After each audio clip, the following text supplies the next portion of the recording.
ঘটনা ২০০৮ সালের। বাবা ও ভাইয়ের সাথে সুন্দরবনে মাছ ধরতে গিয়েছিলেন মাসুম মোল্লা। অন্যান্য দিনের মতো যখন মাছ ধরার প্রস্তুতি নিচ্ছিলেন, তখন হঠাৎ বাঘ এসে গলায় খামচে ধরে তার। সে যাত্রায় অলৌকিকভাবে প্রাণে বেঁচে যান তিনি। বাঘের মুখ থেকে ফেরা মাসুম কেমন আছেন তা দেখতে গিয়েছিল স্টার নিউজ। বাগেরহাটের শরণখোলার বাসিন্দা মাসুম মোল্লার বাড়িতে গিয়ে দেখা যায়, স্ত্রী সন্তান নিয়ে দিন কাটছে খেয়ে না খেয়ে। অভাবের সংসারে বন্ধ করতে হয়েছে ১৩ বছর বয়সী বড় ছেলের পড়াশোনা। তবে সবচেয়ে বেশি তাকে তাড়িয়ে ফিরছে মানসিক যন্ত্রণা। বাঘের মুখ থেকে ফেরার সেই ভয়ঙ্কর স্মৃতি তাড়িয়ে ফিরছে তার বাবা এবং ভাইকেও।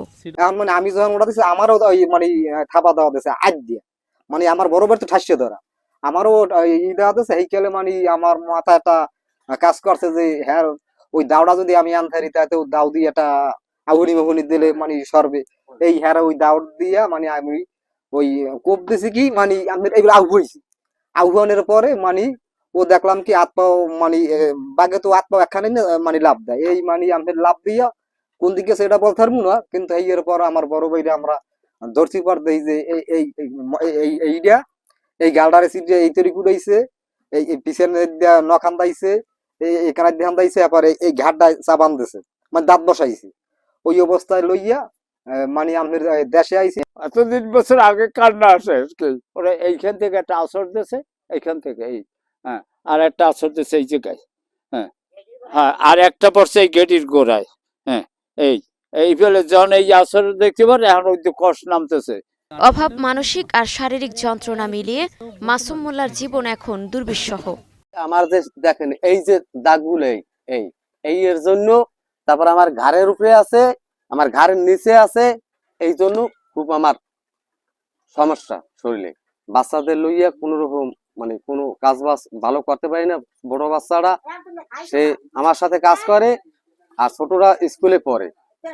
কোনো সময় কাজ করতে পারি, কোনো সময় কাজ করতে পারি না। জি আসছে লোভ পর তো দেখা যায়, কিন্তু আমি কোনো দিক দিয়ে কোনো একটা কোনো সাহায্য আজ পর্যন্ত আমাকে কেউ অনুদান করে নাই। এমন জীবন নিয়ে বেঁচে থাকা মাসুম পাননি সরকারি কোনো সহায়তা। এ নিয়ে কথা বলতে গেলে নানান নিয়ম কানুনের কথা শুনিয়ে আশ্বাসও দিলেন বন বিভাগের কর্মকর্তা। মূল শর্তই হচ্ছে যে বনে যে প্রবেশ করবে, বনের ভেতরে যদি সে বাঘ দ্বারা আক্রান্ত হয় তাহলে তাকে বৈধভাবে প্রবেশকারী হতে হবে। তো অবৈধভাবে প্রবেশকারী হলে সে পাবে না। আপনি যে ঘটনাটির কথা বলেছেন সেটি হচ্ছে ২০০৮ সালের কথা, আর আমাদের এই নীতিমালাটা সরকারের কাছে পাশ হয়েছে ২০১১ সালে। সম্ভবত সে কারণেই ওইটি নিয়ে আর মানে ওইটির হয়তো উনি ক্লেম করে পাননি।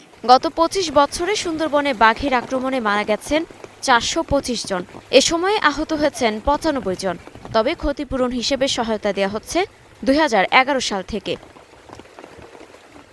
মুক্তা আক্তার, স্টার নিউজ।